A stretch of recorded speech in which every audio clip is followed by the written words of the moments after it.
A very good evening, a warm welcome to Dan Really Likes Wine, presented by Norman Goodfellows, and welcome to another very, very chilly day in Johannesburg. If you're down in the Cape, I believe it is not just chilly, but also particularly wet. It is turning into a very Welsh and Scottish winter down in the Cape.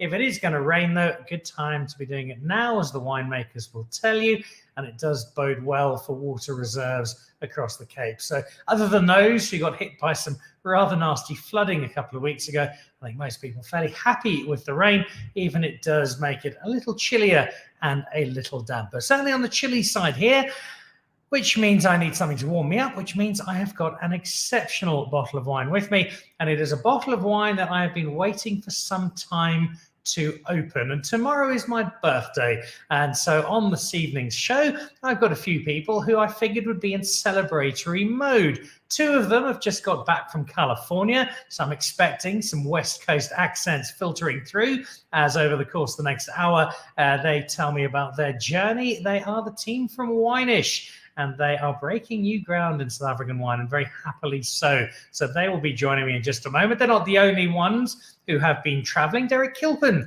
has also been traveling, taking some Great Domains friends over to France. Together, he and Charlotte, his boss at Great Domains, showcasing some parts of the country and some wines therein to some very, very lucky wine travelers.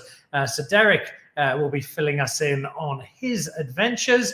And then a little later on in the show, in between our bouncing back and forth between Team Wineish and Team Great Domains, Michael Fridjhon will stick his head in very quickly just to give us a couple of the great wine memories that he has from this staggering wine career that he has had over, sure, let's just say a good few years, in case he has already started listening. So those are the people joining me, but then there is this bottle of wine.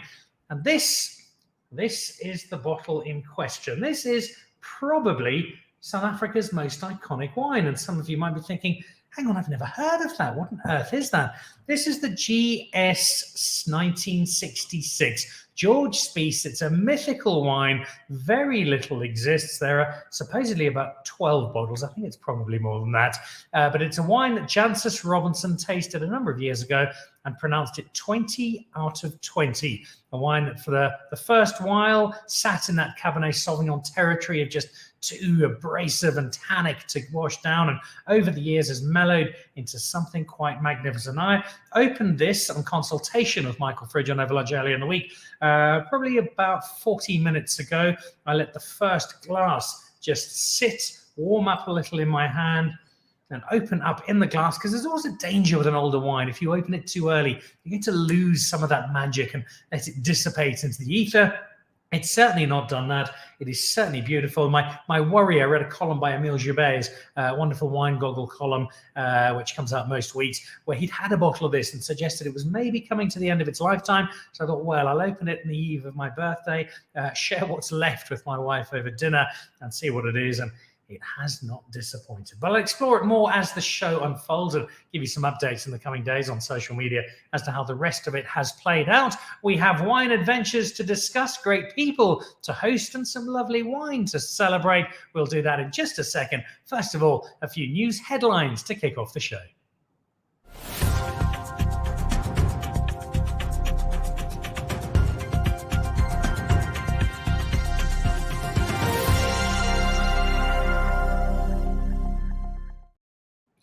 So this is coming up. Just a reminder, a couple of people have got hold of us asking, when is this happening? Well, you can generally find it on the internet, but if you haven't, it is the Art of Wine, the theme of the Nedbank Cape Winemakers Guild Auction Showcase this year. Your chance 24th of August in Cape Town at the Convention Centre, or the 30th of August at the Nedbank Atrium in Rivonia Road, to not just taste some superb wine created for the annual auction by the Guild members, and it's always such a special selection. You'll also get a chance to see up close and personal the different artworks that are in that invitation on screen at the moment. And those are artworks that are AI, some artificial intelligence at work, and there's a story behind all of them. You'll be able to find out that story, not just on the showcase, but closer to the time when we talk through with the Guild everything around this year's auction. who's making wine, what wine they're making, and why these particular works of art speak so closely to the heart of winemaking itself. So if you want to taste that wine ahead of the auction is the first weekend in October, but the chance to taste that wine, that'll be 24 August in Cape Town and 30 August in Johannesburg.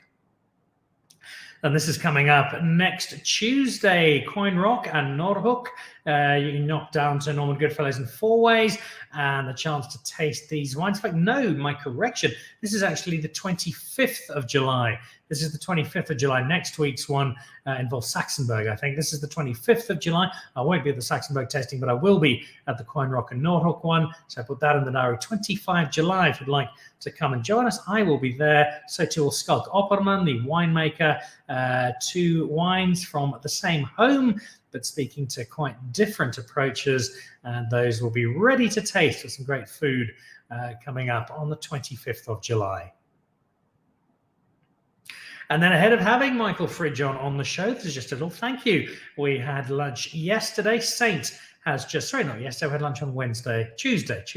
Saint has just relaunched its menu, David Higgs's tribute to Italia in the heart of Santon. And this was Michael Fridjhon's contribution. I am a 1978 vintage. Tomorrow, 45 kicks off. And this out of the heart of Margaux, a Chateau Parma 78.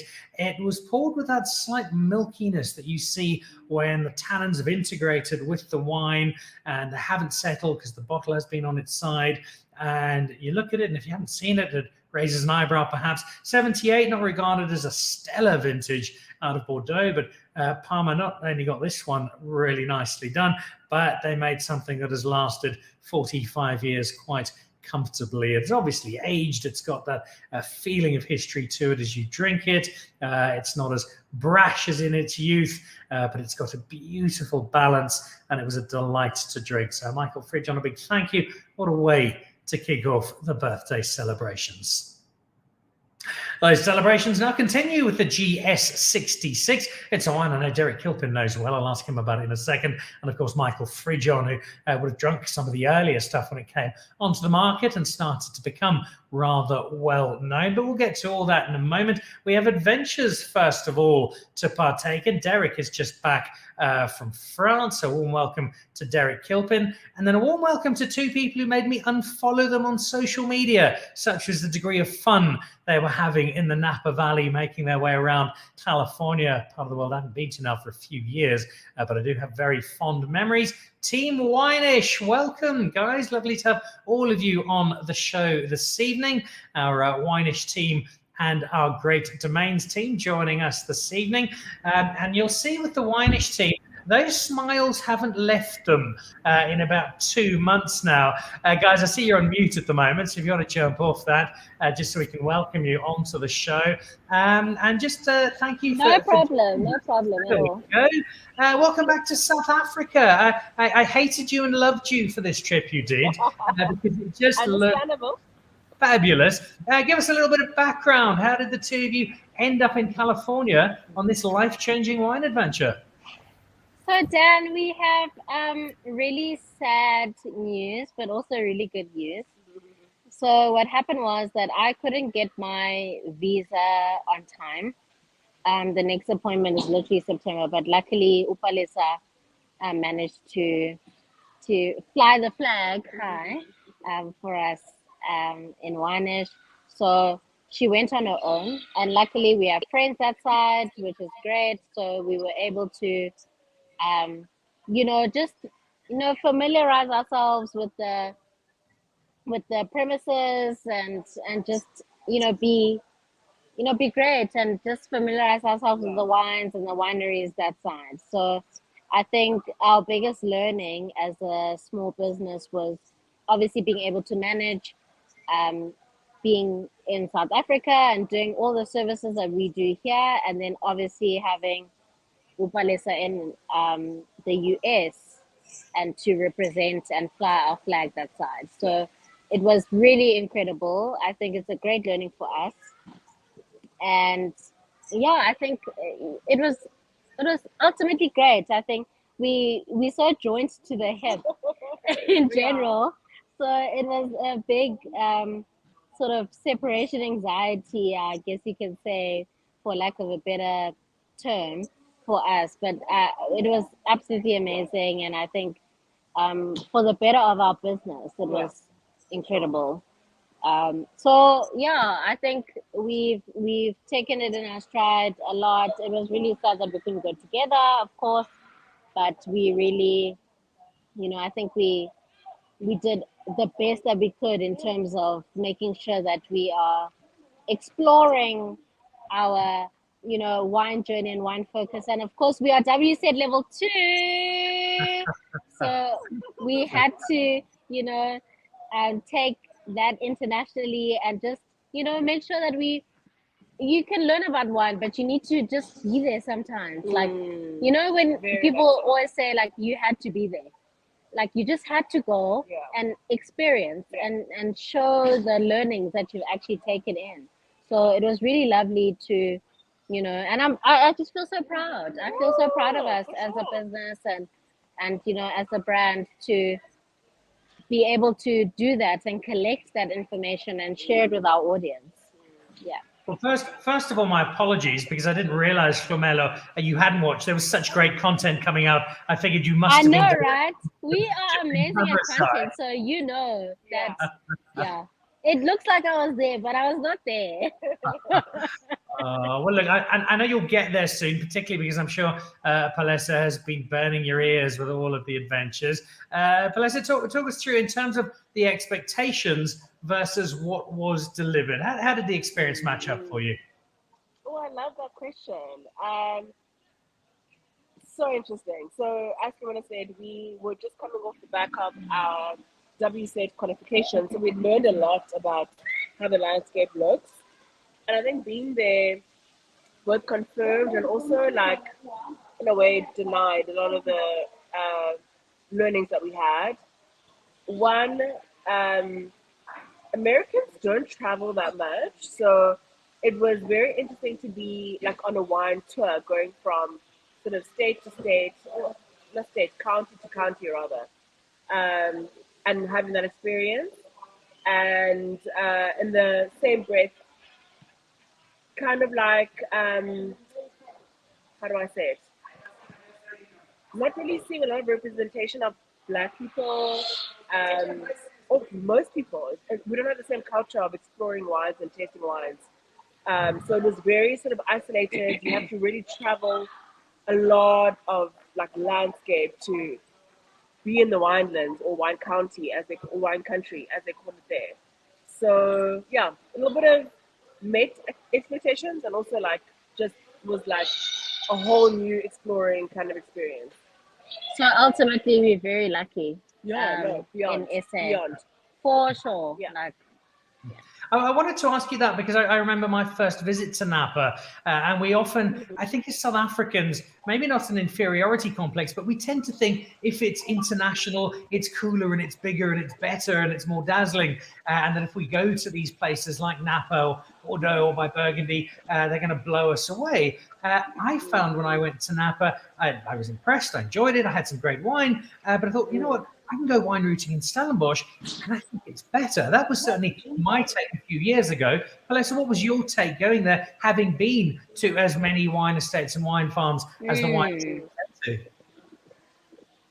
Such a fascinating experience and sort of comparison in the sense that what you were saying, Kimano, is that we were so spoiled. It still rings true for me.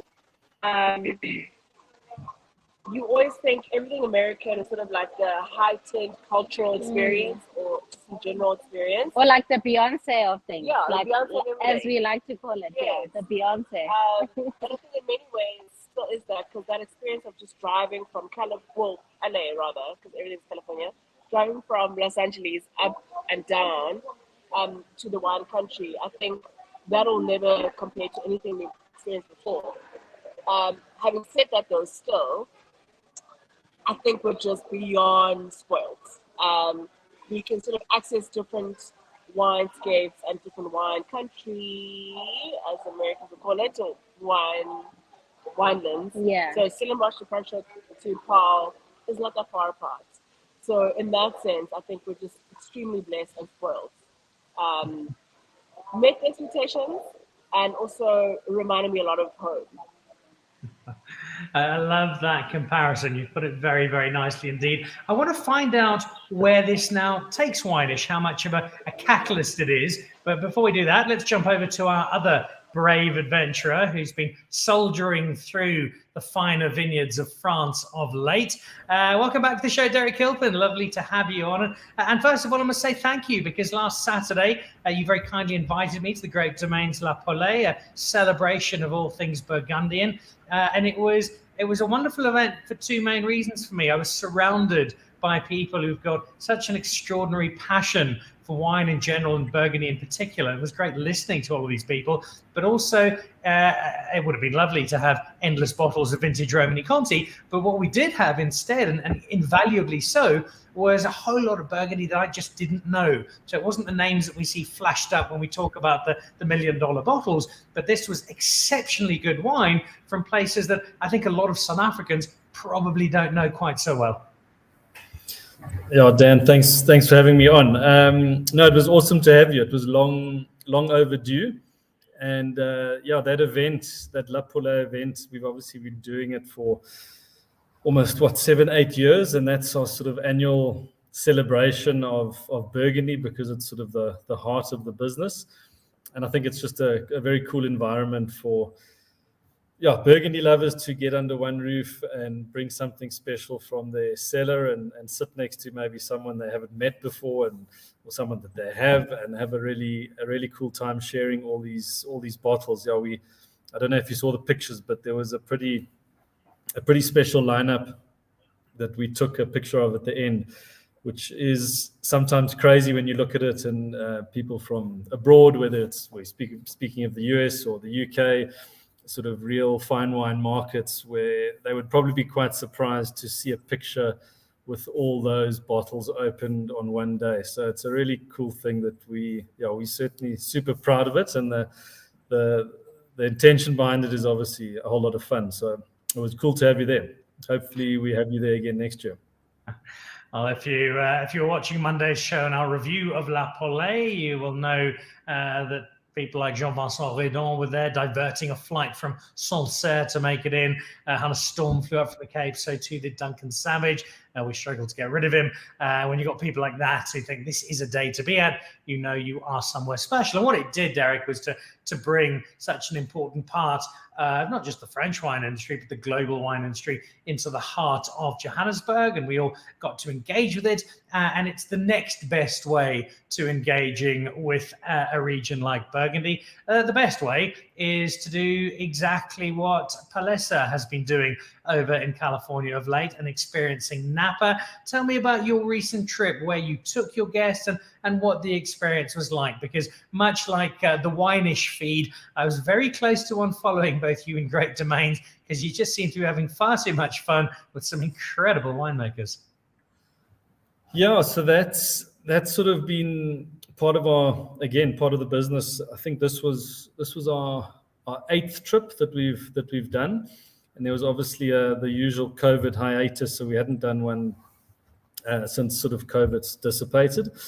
And it's just it's a hell of a lot of work to put together. It's always super exciting. Let's go to this region, and then you start realizing you obviously turn into a travel agency effectively for however many months it is in terms of putting it together, usually say between 12 and 14 people.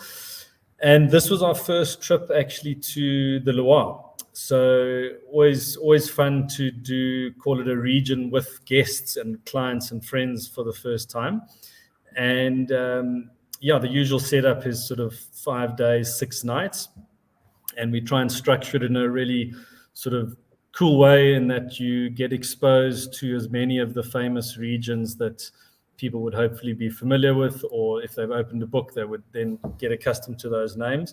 So we sort of started sort of in the east and moved west. We didn't get quite to the source of the Loire River, because I think one of the things about the region that people sometimes don't realize is how damn big it is. And if you want to get from west to east, you need even more time than we spent there. So there's just big distances to cover. So obviously started in Sancerre and Pouilly-Fumé, and as I say, worked our way westwards to some of the red wine regions, obviously Cabernet Franc being one of the main red grape there. And special trip. I don't know if there were any of the regions that caught your eye in particular, or any of the appellations, but I suppose lots to talk about. I think what caught my eye, and I'm going to ask Palesa a similar question in a second. What caught my eye was the engagement you had with the people, where you just seem to have such a warm welcome. And sure, you know, a lot of them, you do business with them, but they seem so willing to bring you into some pretty well-known, pretty celebrated houses and estates and chateaux, and to give you more than just here's a tasting and be on your way. They really brought you in to the heart of who they are, what they do, and gave you more than just some rather nice glasses of wine. Yeah, well, I think that's probably the most important point about, I guess, one of the reasons why we do it is to effectively offer something that's super difficult for a private individual to replicate, purely because a lot of the doors are closed, unfortunately, and that's just the reality of the fine wine world and certain estates, where they generally would be more open to, let's say, their importer coming, which, as I say, in this case would be us, or the importer's clients or friends. But as a member of the public, not that it's impossible with certain of the estates, but it's a lot more difficult. So it's nice to be able to say what value, I guess, are we bringing, and that's the access. And a lot of the estates that we visited, or in fact all of them, this was the first time we were bringing clients with us. So it was a great opportunity for them to, I guess, welcome us. The French generally like South Africans. I don't know if it's the Johnny Clegg link or rugby, which we'll fight about in September, but they really enjoyed having us, and I guess that we've worked with them for quite a few years, depending on which producer. And it is special. Yeah, you're in these cellars, and people who haven't been there, they sort of think in the South African context, where we're super spoiled, where half of our estates have got restaurants attached to them, et cetera, et cetera. So that's a good one, that picture there of Chateau Canon, where we had, that was the Bordeaux trip after the Loire trip, which was slightly more business orientated because the clients weren't with us at that stage.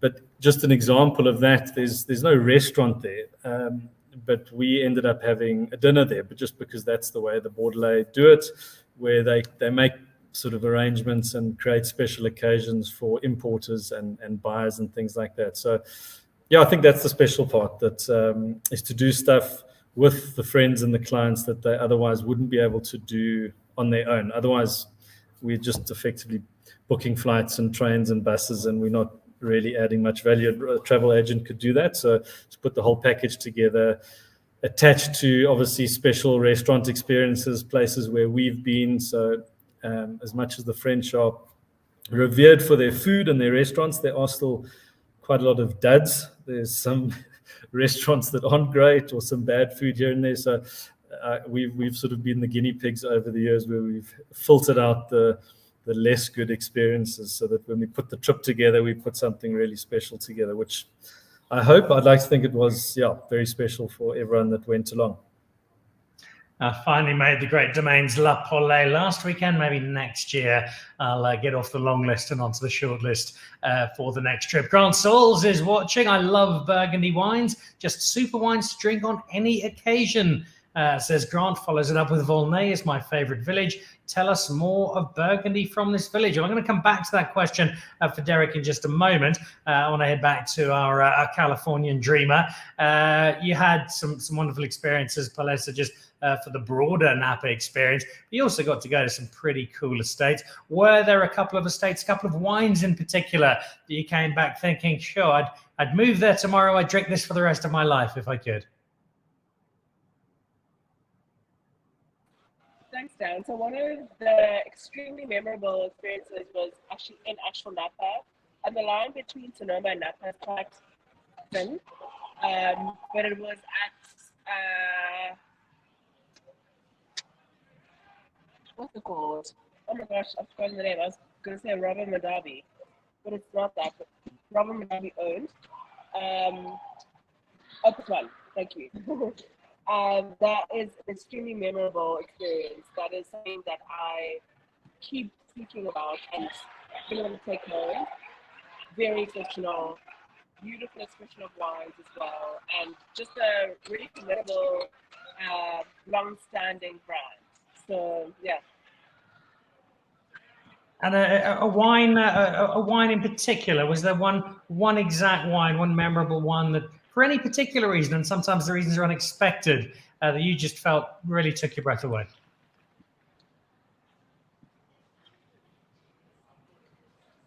So I don't know about a single wine in particular.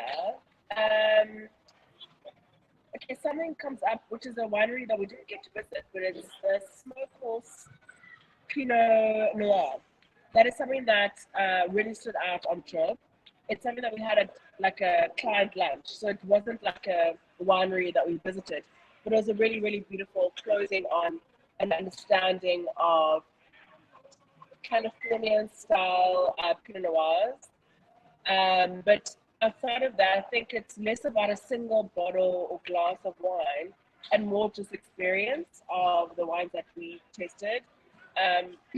Chardonnay and Pinot Noir are, of course, the two really well-known sort of grapes from the US or Southern Cali. And I think for us it was interesting to sort of make that comparison on our own of everything that we've learned and ever heard, and then actually tasting it. So the Chardonnays were very funky and really big in style, which was interesting and very much like what we've been taught. But I think it's good to taste on our own, and agree that we just like the taste of that. And the Pinot Noirs as well was very interesting. So yeah, I think less about a glass or bottle of wine and more just like a stylistically placing the wines that we've learned a lot about. I have to ask you, Flamelo, after Palesa's trip, drinking all this magnificent wine across California, did she bring much back for you?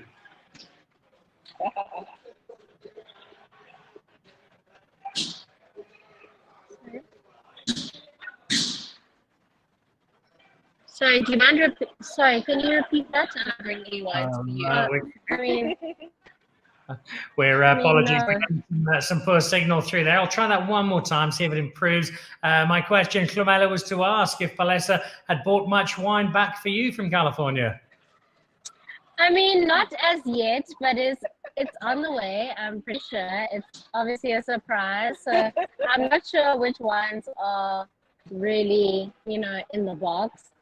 I know that Palesa really enjoyed the Pinot Noirs that side, and it was the Rosé and something else, I think. But the point is that it's a surprise. I'm not even gonna qualify it. I don't have anything to say. I just know that there's a delivery on its way. That's all I know. All right, I'm available to visit the wine-ish officers when that delivery arrives. It'll be. The officers are literally a seller. It's gonna be a big thing, a real thing. Guys, tell me what this does for you as a brand. You're a young brand. You've already made some impressive strides in trying to take wine into spaces. It hasn't always traditionally been as visible as it should have. You're not just enthusiastic, but as your WSET2 pass with merit confirmed, you're flying along in terms of understanding and talking about, discussing wine. Where does this trip put you? How does it help you to take the Wine-ish brand even further and do even more for wine? Sure, Dan.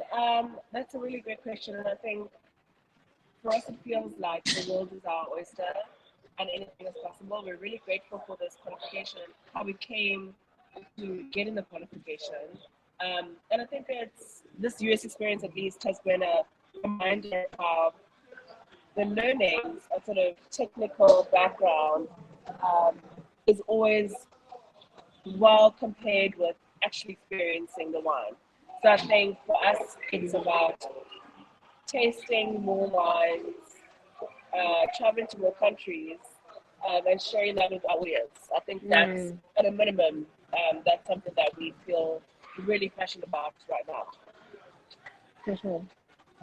And in terms of the quality of wine that you drank, are you now feeling? You spoke earlier about being spoiled, but it is the messaging that you're now giving out when you drink wine even more driven, given that you've tasted some of the best of somewhere else in the world, and South African wine is standing right up to it, in many cases surpassing it. You now know this, and this can be part of the conversation that you're having. This has been something that's been a reflection point for a lot of the trip. I think it's interesting to experience a country that isn't as familiar about our wines as the South African wines as we are of their wines.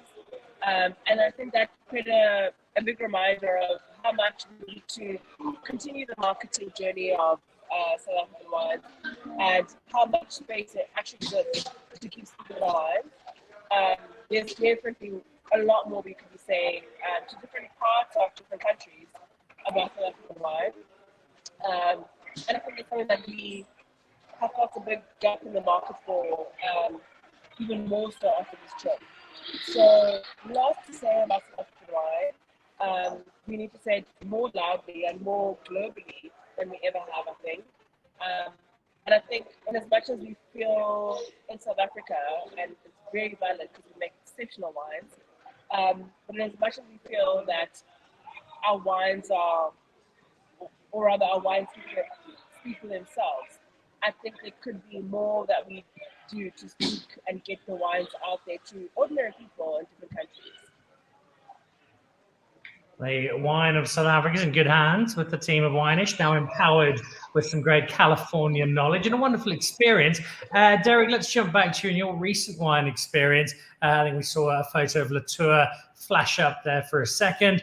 These are all places you know particularly well, and you've had wine experiences that are just staggering. You've told me about them many times, and I've just been jealous and tried to unfriend you from future conversations. I'm having one of those experiences myself, not just talking to you guys, of course, but trying the GS66 for the first time, and I'll give you some thoughts on that in a moment.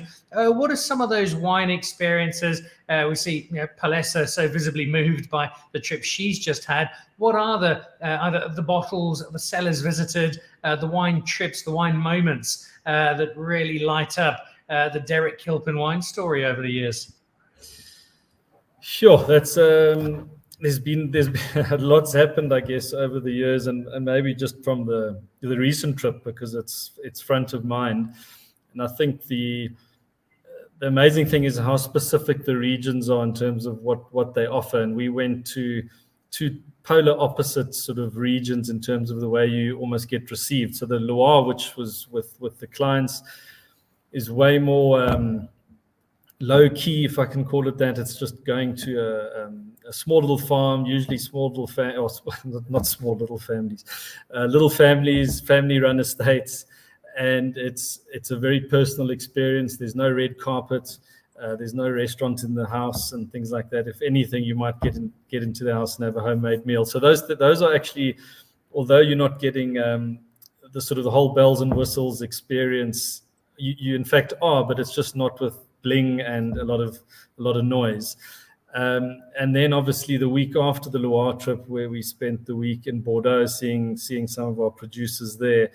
It's very much the opposite. Certainly on the call it the left bank of the river, like with Chateau Latour, which is it's an amazing estate, and it's more suits and ties and the red carpet, if you want to call it that. So very different experience, both amazing.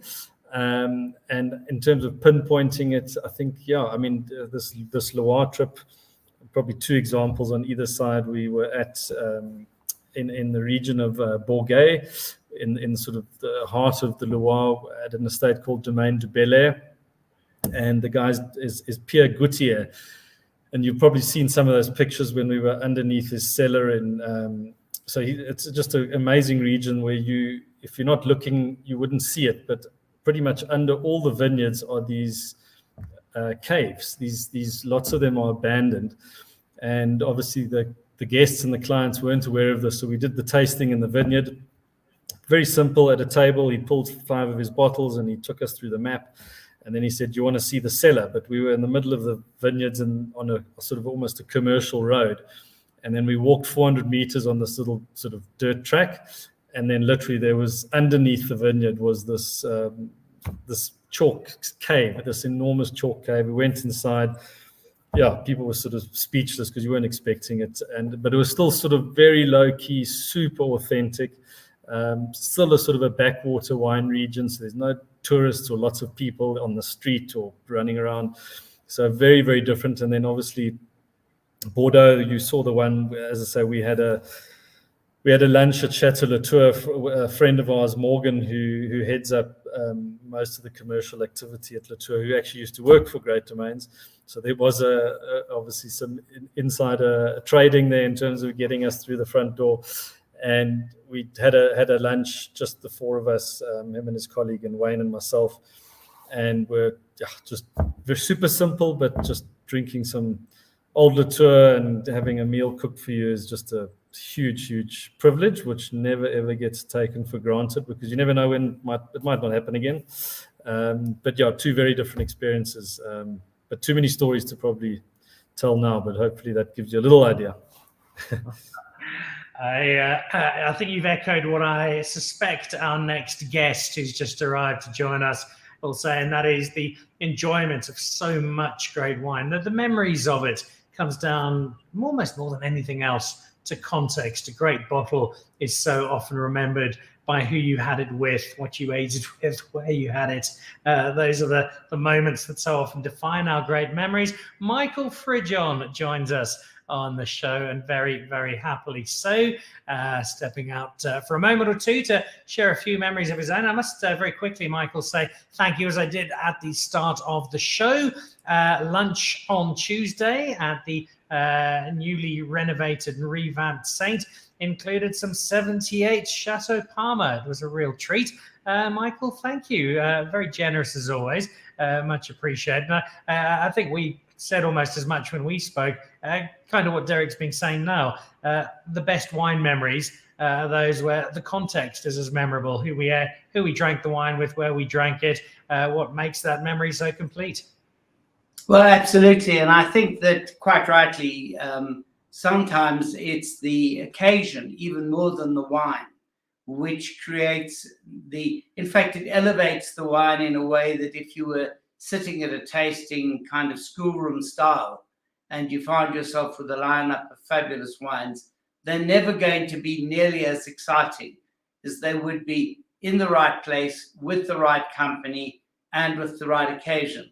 And certainly, if you've been drinking wine as long as I have, and I started at the age of 3 and have been on the kind of downhill slope ever since, it's fair that you would have wine memories that aren't just about famous wines, although there is an interesting thing, and that is that famous wines kind of enter the room with their stature already set up. You know, if you're going to have a bottle of Yquem or a bottle of Lafite or a bottle of 73 Canoncorp, which I was discussing earlier today with Jan Kricher. At that moment, it's up to the wine not to lose the occasion, because it comes in with trumpets and all the rest. There's a fanfare, and it has to stand to the occasion, but if it does, then it's already got a head start on anything that might be, from a pedigree point of view, less consequential. The wine that I am having today echoes exactly that. You and I spoke about it over lunch the other day. I've had this bottle for several years. I thought, well, today's as good a time as any to open it, especially as 1 or 2 other people have had some recently. And it is, by their suggestion, perhaps just starting to come to the end of the best of its life. It is, as I've shown you earlier, the GS66. For those people who don't know this, I gave them a bit of an introduction, but the Michael Fridjhon annotated tale of GS66. Oh, well, I mean, there are a few, but before anybody knew who or what GS Cabernet was, there was a tasting guild in Pretoria in the 1970s called, I think, the 777 Guild. And I was much, much younger than the other members, but I was the only person with a connection to the trade. And I was invited to their tastings. And they did some extraordinary tastings at a time when great wine was, inexpensive even by the standards of the day. And the one tasting was a lineup of all the first growths from the 1966 vintage. And in those days, to be clear, Mouton Rothschild wasn't yet a first growth, so it was the 4 first growths. And they added to the lineup a 66 GS Cabernet and told no one. I mean, the organizers knew there were half a dozen or a dozen of us around the table. We tasted, scored, ranked the wines, and the GS Cabernet came in number 2 slot. And the subsequent reputation of that wine proves that we were not deluded, that it really is one of those truly exceptional wines by any standard, any benchmark in the world. Well, I can tell you I'm fairly fresh into it. I've had one small glass of it, and it has been ethereal so far. An adjective you've probably had cause to ascribe to a number of wines and wine occasions over the years. A tough one for you, Michael, but are there 2 or 3 from the wine career, whereas you think back, they jump out and go, gee, that was just magical? Well, yeah, I guess there are after all these years. So certainly the wine occasion that had me absolutely hooked. So I obviously had been drinking. I had some experience of wine, and an occasion which was my father's 60th birthday. And he had one last bottle of a great wine that he had bought at a time when he thought that he had money. And he subsequently discovered that he didn't, in a very serious kind of way. So the kind of life of luxury that had accompanied the acquisition of this wine was a matter of the past. There was this last bottle left, and he said we should drink it as part of the celebration for his birthday. And it was a 64 Romney Conti Richebourg. And I must tell you, 64 is a completely fabulous Burgundy vintage. And while the wine was still quite young, it was exceptional. I had never drunk wine like that, although I had already been lucky enough to drink some pretty good Burgundies from Clos de l'Ombre. I'd never had a Vin Romanée, a wine from the commune of Vin Romanée that was anything at all. And the commune is the most perfumed, it provides the most perfumed, the spiciest of all wines. So I read up about it, opened it around lunchtime. We served it in the evening. And I remember at the end of the evening when the bottle was dead, I sat there with my nose glued to the neck of the bottle, because Hugh Johnson's book Wine had said that there's a smell of ground spice, of allspice, of cinnamon, of vanilla, of all of those really exotic spices that you're sure to get from a bottle of Richebourg. And maybe it was the power of suggestion, and certainly it was the occasion. But I had never smelt wine that didn't smell like wine. And that Richebourg didn't. It had extraordinary perfume and spice, and I don't think that I recognized it as the fruit of the grape. So that's certainly one such memory. Another, I suppose, from when I arrived to meet a guy called Philippe Marion, who ran a family-owned business that the family had owned for a few hundred years in Burgundy, and we talked. And he was very eccentric and finally asked me where I had learned about Burgundy, and I said that's pretty much on the knee of Madame Cosson and Clos de l'Ombre. And he said nothing about it. But a bit later, he phoned his brother who lived next door and said, come, we should have an old bottle of Burgundy. And this was in the early 1980s. And he produced a bottle that had no label, a very short cork. And he did say to me, as by way of a clue, that the last time he drank it was at his grandfather's deathbed. And by way of a further clue, that his grandfather had in fact owned the estate. At this point, I should have been able to guess it, though I doubt I would have guessed the vintage. So it turned out to be a Clos de l'Ombre, in fact, from Moret-Saint-Denis, and it was an 1894, bottled in 1898. It was the estate at which I did a couple of short stages. It was unrecognizable for wine as we know it. Once again, the most ethereal perfume, but still completely lively. Sure, it hadn't traveled very far in its life. It was in Burgundy, where it had always been, but it was a truly wonderful bottle. Very, very kindly offered me another to take home.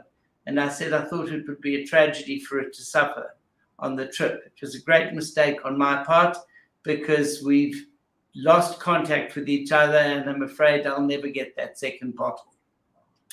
At least you had the first, and the memories are vivid. It clearly had an impact, and the ability that wine has to transport us into entirely different worlds never ceases to both amaze and to delight. I know we've caught you in the middle of a couple of other things, Michael, so just before you do slip off, I'm drinking the GS66. You mentioned the Canon Cop 73, two wonderful wine experiences. Is there a distinctly South African one we could add to that list? Very easily. The Van de Constance, the 18th and 19th century bottles, were believed pretty much lost to the world by the early 1970s. George Sainsbury, writing his notes to the cellar book in, I think, 1908, didn't believe there was any, he called it, true Constantia left. And then the Duke of Northumberland at Alnwick Castle discovered two bins with 1791 and 1809. And the International Wine and Food Society managed to secure a bottle. It was the first bottle, I think, that was opened. There were several that arrived subsequently to South Africa. And I was asked to open the bottle and to present it to a select group of us. Together, I have to say, with a lineup of truly great dessert wines. So there was 67 Yquem, there was a beer and Auslese. It really was in the most sort of proper company. And the cork was tricky, to say the least. Most of it came out crumbly and like cheese. And there were television cameras. There was kind of a lot of people watching. And that last disc of cork that had been in contact with the wine held perfectly. So as I extracted it, I lifted out of the bottle all the bits and pieces of broken cork that had sort of stuck in the neck. And what we were left with was the most extraordinary bottle of wine. And we all obviously only had about a teaspoonful each. But the next day, I took home the glass that the wine had been in. And the next day, I went to that glass, and it still smelt as fresh and as vibrant as it had been when we decanted it from the bottle the night before. I mean, that's an utterly memorable experience. Just three of many. That Michael Fridjhon book cannot come out soon enough. Well, another one cannot come out soon enough. Michael, thank you. I know you've squeezed us in this afternoon. Thank you not just for joining the show and for being a great friend to Dan Really Likes Wine, but thank you again for lighting up my birthday week with a quite magnificent bottle a little earlier on. And look forward to many more wine memories with you. And a happy birthday to you, Dan, for tomorrow. Much appreciated. Michael Fridjhon, the grand sage of South African wine, and so much wine beyond South Africa as well. I think we still have our wine-ish team. They've been battling a little with their signal. If they are still there, guys, we've talked about how the California trip might impact, just more broadly speaking. Shlamelo Palesa, where do we go from here as wine-ish? What's on the horizon? What's exciting you guys about the journey to come?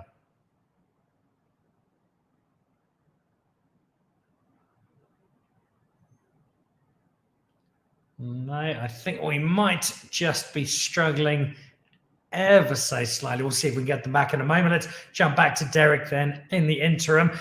We heard the thoughts there from Michael Fridjhon on a range of wines, including a little story on the GS66. Is it a wine you've had, Derek? Oh, no, we've got one. Yeah, we have a few connection issues. But what's next for Wanish is definitely going abroad. I think in our learning about wine and obviously getting the qualification for us, which is super important. It's so important for us to explore more.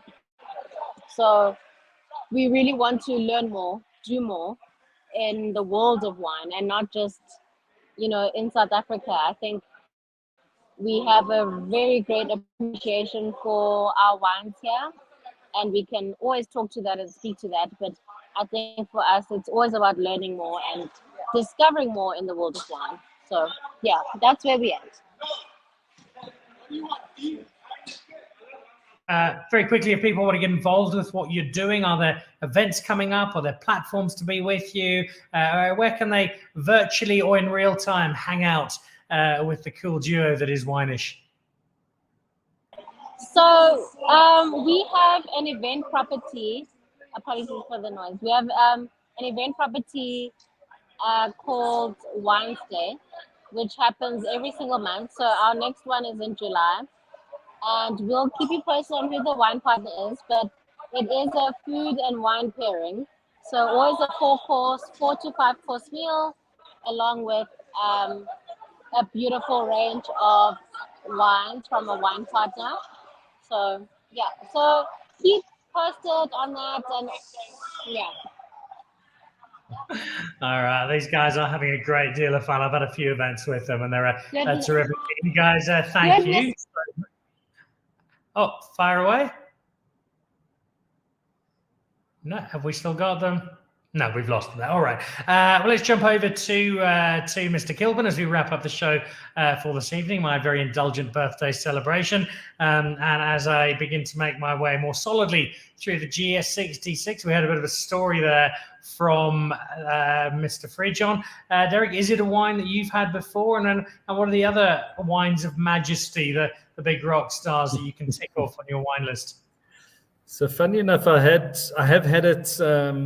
I've had it once before, and it was with our friend Donnie Statler, and he very kindly opened a bottle, and it unfortunately wasn't at the level of what you're experiencing now. So I'm still seeking the GS moment, which is always quite nice to have something to keep chasing.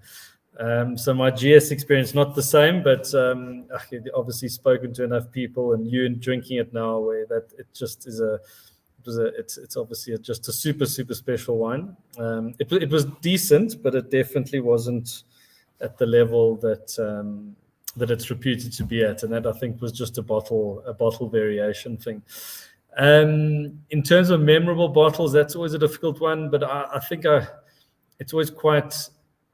I do have that one occasion if someone says, what's the best wine you've ever had? It's always quite difficult to say what it is, but I probably do have that moment, and it was coincidentally the same producer as what Michael mentioned originally. So it was a bottle of Romani Conti, but it was the Grand Echezot vineyard, and it was a 1957 Grand Echezot, and I think the reason why it was so special was not just, I suppose, because of what it is and how old it was, is it was just 4 of us, and we had sort of a bring a special bottle lunch.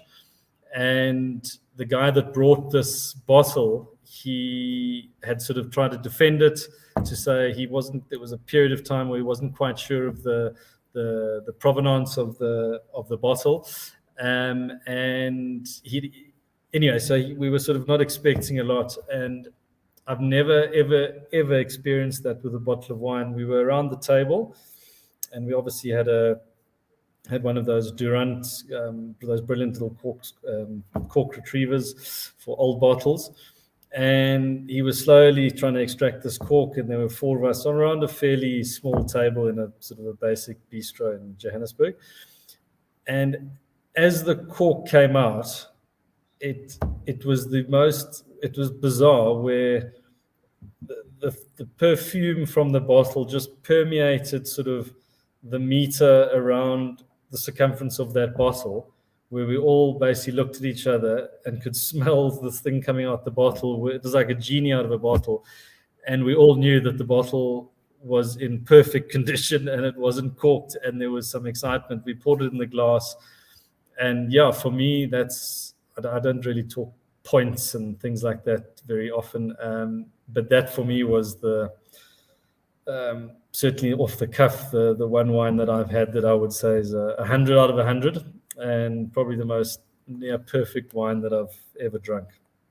Oh, It does sound extraordinary. And isn't it wonderful how wine just evokes so much emotion? There's just one single bottle of grape juice conjured up into something unforgettable. Just before we let you go, I did say Grant Saul's question would be returned to. Volnay is my favorite village. Tell us more of Burgundy from this village, was Grant's question a little earlier. Give us a quick word or two on Volnay, if you will, Derek. Yeah, Grant, nice. I always like the interaction. No, so Volnay, I think, just in short, it's probably one of the most, I would say, underrated and possibly underappreciated villages in the Côte d'Or. And I think it's largely due to it being in the Côte de Beaune, where people more sort of start to think of, obviously, the white wines of Burgundy. Obviously, there's red in the south, but I think that because of that sort of geographical location, it's never attained the same sort of reputation as what you get in Gevry or in Maury or in Chambol in terms of the Grand Crus. I think possibly it's also linked to the fact that there aren't any Grand Cru vineyards in Volnay, so they don't have almost a vineyard to put their hat on, like Chambertin, like Maury, like Chambol. But I think it is certainly the most sort of perfumed, elegant style of red wine in the Côte de Beaune. And we often sort of equate it to being brothers and sisters, however you want to phrase it, with Chambol in the north. We always just feel like those two villages sort of are very similar, the north version and the southern version. So depending on the producer, which is obviously the most important thing, I think Volnay has a lot to offer, and you often aren't paying the premium that you pay in the north. Obviously, if it's a great producer, it's never going to be inexpensive, but it's a very clever village to go hunting for wine in. So Mr. Saul's is ahead of the game. I'm sure it won't be too long before there's a great domains adventure into that corner of Burgundy. It's a wonderful note to wrap up on. I have some wine to drink ahead of my birthday tomorrow. Grant, thank you. Great show, Dan. Always good to hear Derek talk Burgundy. Happy birthday for tomorrow. Thank you, Grant. It will be a very happy one on the back of tonight. And some GS66, the wine I'm finally, after many years, getting to drink for the very first time, and doing so for the first glass at least, sharing some recent wine memories from both Palesa and a time in California alongside Schlumelo, together at Wine-ish, along with Derek and his recent trip to France, but also getting some grand old wine memories from Derek and from the fount of all wine wisdom, Michael Fridjhon, on the show this evening. I know our Wine-ish team have snuck away, as has Michael. So in absentia, thank you to them. And Derek, a big thank you to you for some lovely wine last weekend, for a lovely conversation this evening. And I'm sure another great glass or two tomorrow evening as a wonderful week continues. So thank you very much. And I'll give you a full report back tomorrow on the GS66. Thanks, Dan. We'll see you tomorrow. There we go. As the power kicks off at Great Domains. That is it for this evening. A big thank you to all of you for joining us and for being part of the show. Much appreciated. I think the Wine-ish guys might still be there if they are. Guys, thank you very much indeed. Lovely to have you all on. Keep a close eye out on Wine-ish. They're doing some really cool stuff. There's also some fantastic international wine coming through, not just Derek and Great Domains, but also Michael and his reciprocal team. And you will see some of it pop up at Norman Goodfellows, both now and going forward.